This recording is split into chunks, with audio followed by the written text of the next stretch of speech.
Hello, my name is Mike, and I'm a video junkie. Um, actually, as once said by the legendary comedy actor Peter Sellers, when he was asked if he was Inspector Clouseau, Peter Sellers responded, "Not today." In this case, today I'm speaking as somebody who wants to eventually teach what I put in my paper, the news. However, I think the best title for this is Media Literacy, One Story at a Time, or How to Be Informed with the Media, a Media de- Designed to either entertain or make us good consumers. Maybe a mouthful, but it is a disturbing truth about our media. However, I don't think it's a bad case. I honestly believe that if you teach students or anybody or ourselves that you start by taking a story of something that you care about, well, maybe sometimes as a professor we have to install that need to do it, but I really don't want to do it that much because there is a lot in and within the media and quote the news that is very important to them. I could talk about abortion to any female of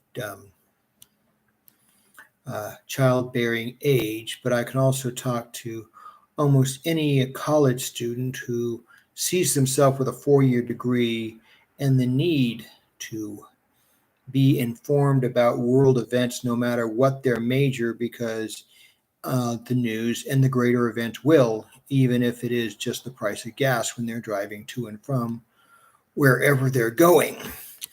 Um, it's not an easy task, I dare say.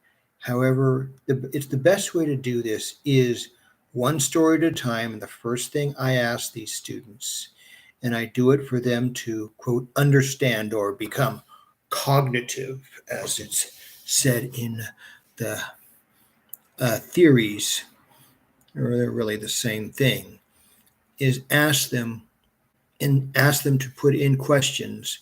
What is the fact of these stories and what is the opinion?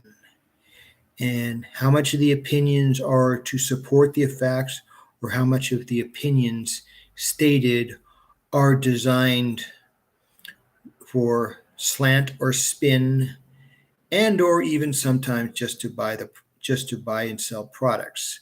The media has its own purposes. However, if you study the facts and understand that, you can get the truth and you can remain informed. It also is time that if it is available to, one of the things that I think is important to do that is to teach a search engine and how to get multiple stories put out by different news events that will frankly spin and slant it in different ways, sometimes because it's just their style. I can say a lot about the Wall Street Journal and their ideas. I'll get to that later, I hope. Let's see if I get that done. And but then you can also understand certain media outlets. Let's get to the media. You can get to the Wall Street Journal and you can actually get the truth from them if you can understand where they're coming from. And if you're so politically inclined, you might be able to say the same thing about Mother Jones or some other very legendary news outlets that might state things a little differently. I would like to teach and understand because no news outlet really stays exactly in one spot in the ideological spectrum. And you can also get into the corporate backers and other factors that get into that. However, you have to get to it. You can really find out the stories by either getting a balanced opinion of more than one version of a story, which you might have to learn to use a search engine to do that. I could also teach search engines. I'd be doing a great favor. I'll say something about that later. Or you can read through and understand where somebody in the media is coming from. Although there's a lot of other different little factors, I could talk about the Olbermann effect, how and what Keith Olbermann did, even though the most important thing he did happened quite a while ago, and I don't want to teach.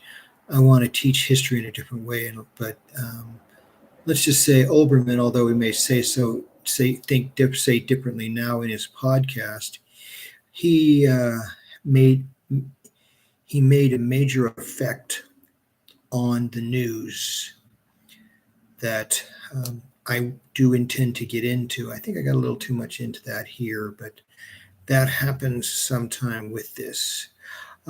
Basically, I wanted to teach that there's not bad news about the media as we have it. However, we need to teach people how to use it for their own purposes rather than for the media's purposes and the corporate and commercial backers that they have. And the last thing I would like to say to this, and one of the things I'd like to help my students get, and all of us, is when you finish reading or listening to a story, I would like you to reach for a search engine rather than a debit card. And that is all I have to say about this right now. Please take note, I'm at the beginning of this journey to becoming a professor and getting my master's program, not at the end of this. Thank you very much for your patience.